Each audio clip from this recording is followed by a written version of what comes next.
자, 마태복음 4장의 내용을 살펴보도록 하겠습니다. 여러분들이 질문을 많이 잘해주셔서 참 감사하고요. 여러분 계속 그렇게 질문을 해주시면 좋겠습니다. 오늘 마태복음 4장에 예수님의 시험 당하심을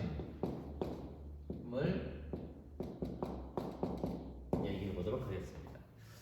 예수님께서 시험을 받으십니다. 시험을 받으신다는 것은 뭐냐? 예수님이 테스트가 된다는 거죠. 예수님이 그 공생애를 시작하시기 전에, 여기서 공생애라 하면, 그러니까 예수님의 인생이 여기 때까지는 그냥 자연인으로 지내세요. 자연인은 뭐냐? 근데 자기 아버지를 돕고 어머니를 보필하고 보통 사람처럼 지낸다는 얘기입니다. 보통 사람처럼 지냅니다. 근데 31세부터 33세 때는 3년간 공생애, 예수님의 사역, 메시아로서의 사역을 직접 하시게 됩니다. 성경의 기록의 대부분은 이 3년을 얘기합니다. 이 3년의 기록이 성경에 대부분 기록되어 있죠. 마태, 마가, 누가, 요한의 이 복음서는 이 3년의 얘기를 다루고 있습니다. 근데 이 공생애를 시작하기 바로 직전의 얘기입니다. 직전에 예수님께서 세례를 받으시고 3장 13절부터 17절까지 예수님이 세례를 받으시거든요. 예수님이 그 세례요한한테 직접 세례를 받으십니다. 세례요한이 거부하죠. 어떻게 예수님이 저한테 세례를 받으세요? 이렇게 얘기할 때 예수님께서 그렇게 받는 것이 좋습니다. 이렇게 얘기하시죠. 이것이 좋다라고 얘기하시니까 합당하다 얘기하시니까 그 세례요한이 세례를 베풉니다. 그때 기적 같은 일이 일어났죠. 비둘기 같은 성령이 머리 위에 임하시고, 그리고 또 하늘에서는 음성이 들립니다. 이는 내 사랑하는 자요 내 기뻐하는 자니 너희는 그 말을 들을지어다. 이렇게 말씀하시는. 그러니까 이 장면이 성부, 성자, 성령님이 동시에 한 사진 카트 안에 들어오는 장면이죠. 삼일체를 설명해 주는 장면 중에 하나입니다. 이 성령의 예수님께서 세례를 받으시고 난 다음에 바로 사역하지 않으시고 뭘 하시느냐? 시험 받으시러 갑니다. 시험 당하시러 갑니다. 그러니까 시험 당하시는 그 장면이 4장에 언급되는데 시험 당하실 때 예수님의 상태가 어떻게 된 상태냐 하면 예수님께서 40일 동안 식사를 안 하시고 굶으신 상태입니다. 금식한 상태. 40일 금식 상태에서 시험이 시작됩니다. 금식 자체도 시험 아닌가요? 여러분, 밥을 먹지 않는다는 게 얼마나 힘든 일인지 여러분 경험해 보셨습니까? 요즘 그런 경험을 할 가능성이 되게 없죠. 여러분들이 한 끼, 두 끼 정도를 못 먹게 될 수는 있지만 하루, 이틀 거의 없을걸요? 여러분들의 생활 패턴이 어떤지 모르겠지만 경험이. 그러니까 40일을 금식했다는 것은 기근이 아닌 이상, 기근은 어쩔 수 없이 못 먹는 거고, 이게 의지가 있는 거죠. 의지를 가지고 금식을 하셨다는 얘기입니다. 먹지 않으리라. 40일 동안 밥을 안 먹게 되면 어떤 현상이 벌어질까요? 꽤 많은 목사님들이 40일 금식을 하시는 분들도 계시긴 한데, 40일을 밥을 먹지 않게 되면요, 신체에 엄청난 변화가 일어나게 됩니다. 그리고 정신적인 변화도 일어나게 되죠. 저도 금식을 그렇게 자주 하는 편은 아닙니다만 1년에 한 번 정도는 해요. 1년에 한 번 정도는 하는데 이제 성금요일 때 금식을 하게 됐는데 제가 그런 적이 있습니다. 금식을 하게 되면 오감 중에 어떤 그 감각이 발달하게 되냐면 후각이 굉장히 많이 발달하게 돼요. 그래서 배가 고프니까 잘 냄새가 막 다 나와요. 그러니까 특히 먹을 것에 관한 냄새는 너무도 정확하게 판별할 수 있습니다.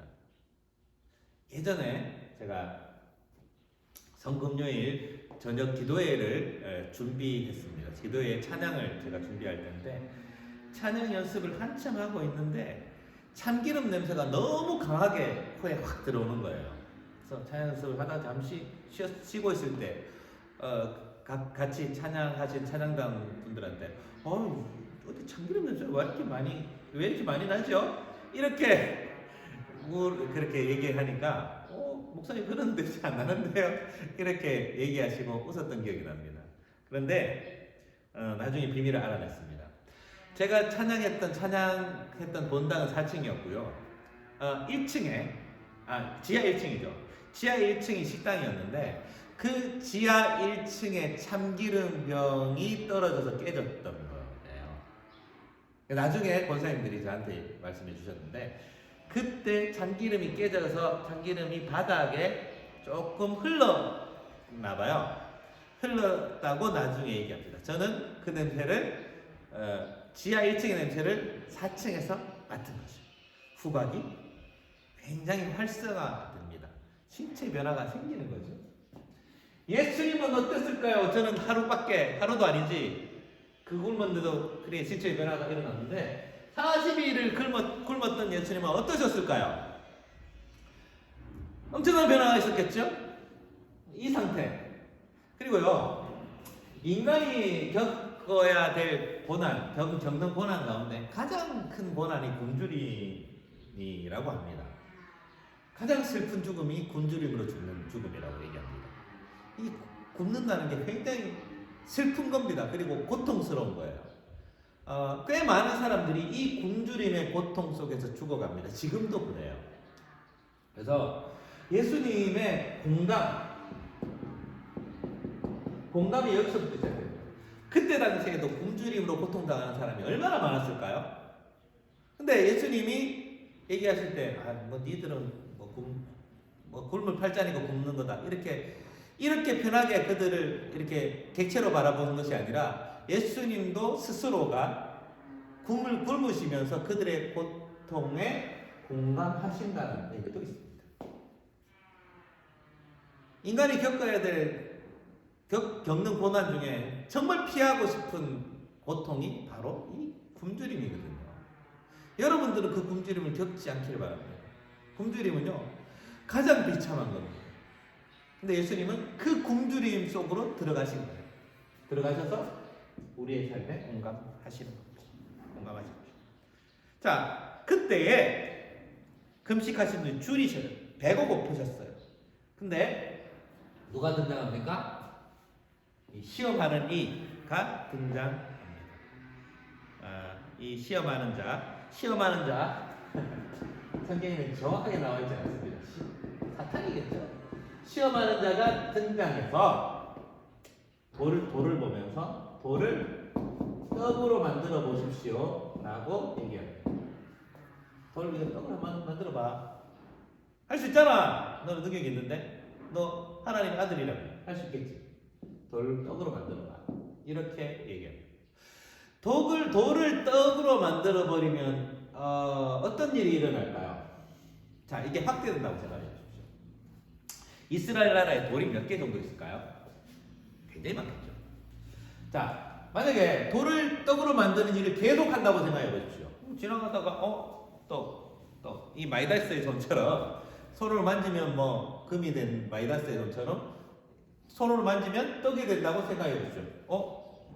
떡대. 자, 그러면 굉장히 많은 생산력을 가지게 되고 이게 나중에 큰 돈이 되고 재화가 되겠죠. 자, 그러면 이 경제적인 문제가 어떻게 됩니까? 경제 문제의 대부분이 먹는 거 아니에요? 이 먹는 문제가 해결돼 버리면 세상의 모든 어려움들이 해결되지 않느냐? 경제가 중요하지 않느냐? 이렇게 문제를 제기하는 것과 똑같습니다. 경제가 문제야. 돈이 문제야. 옛날에 그 조지 부시 대통령하고 클린턴 그때 그 후보가 문제로 경선하는 과정에서 TV 토론을 했습니다. 근데 클린턴이 아주 직설적인 말을 했죠. It's stupid. The matter is economy. 이 바보야. 문제는 경제야. 이렇게 얘기를 하면서 부시 대통령의 얼굴을 완전 그냥 내려앉혔던 얘기겠죠. 경제가 중요해. 이렇게 얘기를 하면서 경제의 모든 것을 집중해서 결국은 클린턴이 대통령이 됐죠. 근데 과연 경제가 문제입니까? 성경 경제가 문제가 아니라고 말합니다.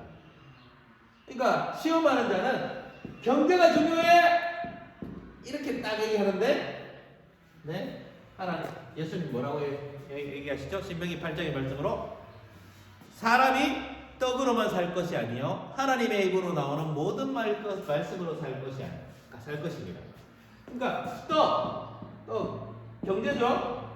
우리는 경제적인 문제로 사는 것이 아니라 말씀, 영의 문제로 우리는 살아야 된다. 우리는 영적인 존재다. 먹는 것, 입는 것, 이 경제, 돈의 문제로 사는 것이 아니라 하나님의 말씀, 하나님의 능력으로 사는 사람들이다 라고 얘기하는 거예요. 예수님께서 멋지게 대답하셨죠. 우리가 예수를 믿는다는 것은 경제적인 문제로 믿는 게 아니에요. 예수님, 그러니까 교회 잘 다니면 복을 받고 성공하고 그것 때문에 예수를 믿는 게 아니에요. 그러면 예수 믿는 사람 다 성공했게? 안 그런 사람도 있어요. 근데 경제적으로 성공하지 않고 돈을 못 벌고 성공하지 못한다 할지라도 예수님을 잘 믿는 사람이 있단 말이에요. 그죠? 그 사람들을 예수님은 좋게 보신다는 얘기죠. 사람이 떡으로만 살 것이 아니다. 이 말씀을 하십니다. 그리고 두 번째로 뭐라고 얘기합니까? 두 번째. 자, 예수님을 성전 꼭대기에 데려가셔서 자, 여기 뛰어내려.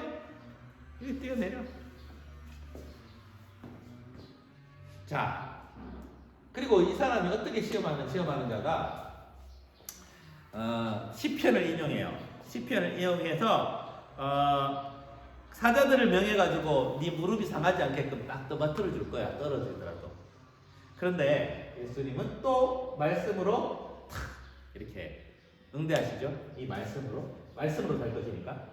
말씀으로 어떻게 응대하십니까? 주 너의 하나님을 시험하지 말라 라는 말씀을 인용하십니다. 여러분, 이단들이 있잖아요. 이단들이 우리들을 미혹할 때 뭘로 미혹할까요? 말씀으로 미혹합니다. 이 신천지들도 그렇죠. 신천지들은 말씀을 여러분, 이단에 대해서도 좀 알 필요가 있는데, 이단들은요 성경을 통으로 우리에게 알려주지 않고요 핀셋으로 찝어서 우리에게 보여줍니다. 그래서 몇 장 몇 절에 이렇게 나오지 않느냐 이렇게 우리에게 들이밀어요.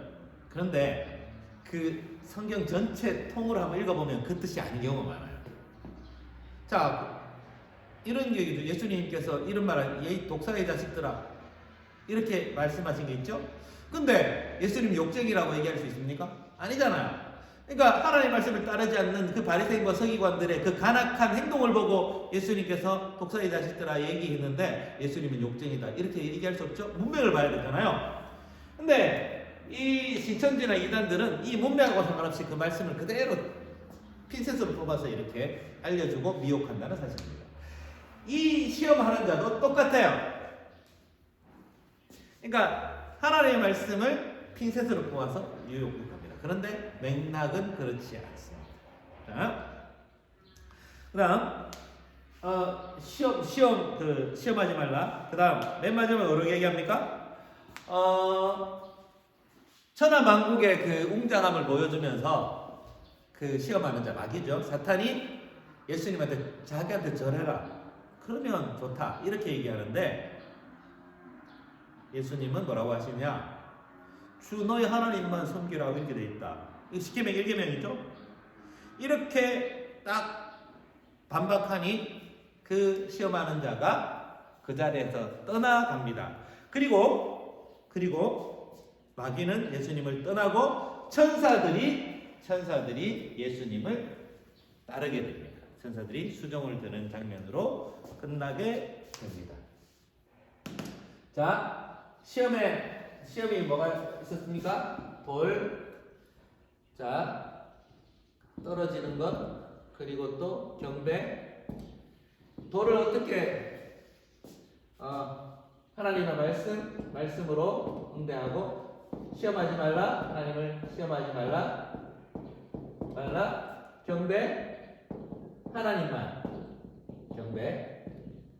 자, 이렇게 예수님께서 반박하십니다.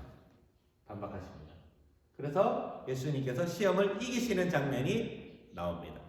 자, 그리고 이걸 시험이 끝나고 난 다음에 비로소 공생애, 아까 얘기했죠. 공생애를 시작하시는데요. 공생애 나이가 몇이라고 그랬어요? 30세. 왜 30세일까요? 이 얘기만 하고 마칩시다. 왜 30세일까? 제사장의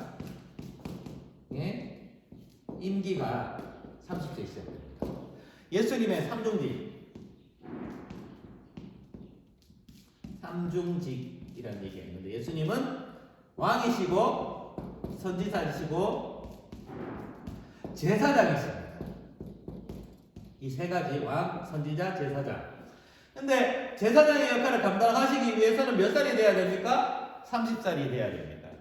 그러니까 물론 세례요한이 잡혀가고 난 다음에 공생애를 시작합니다. 근데 그게 묘하게 맞아떨어져요. 그 세례요한이 잡혔을 때 예수님의 나이가 30세가 되고, 비로소 30세가 된 예수님이 제사장의 역할을 감당하시려고 공생애를 시작하시게 됩니다. 아시겠죠? 그러니까 공생애를 시작하게 되는 그 시기를 예수님께서 기다리시고 묵묵히 기다리시고 공생애를 시작하십니다. 그러니까 예수님도 율법에 나와 있던 수많은 규례와 법도를 지키시는 거죠. 아니, 하나님의 아들이면 그걸 굳이 지킬 필요가 있으면 그냥 내가 왔으니까 너희들은 다 내 말을 들어, 이렇게 일방적으로 예수님이 자신의 공생애를 시작하실 수도 있었겠지만, 예수님은 그런 분이 아니시죠. 예수님은 철저하게 인간의 그 규칙 안에 들어오셔서 성육신 하신 거죠. 예수님이 직접 인간의 몸을 입고 오셨기 때문에 인간의 수많은 규례와 법도 속으로 들어오셔서 그 율법을 우리에게 잘 전수해 주셨다라는 겁니다. 그러니까 예수님의 삼중직의 역할들을 잘 감당하심으로 우리에게 모범을 보여주셨다는 사실입니다. 여러분, 강의 잘 들으셨죠? 다음 시간에도 여러분들 댓글 잘 달아주시고, 좋은 댓글 있으면 제가 좋은 상을 드리도록 하겠습니다. 그 사람을 제가 일단 불러서 인터넷으로든지 어떤 식으로든지 그 사람들을 상 주는 방향을 한번 생각해 볼 테니까 여러분 좋은 질문을 올려주시면 좋겠습니다.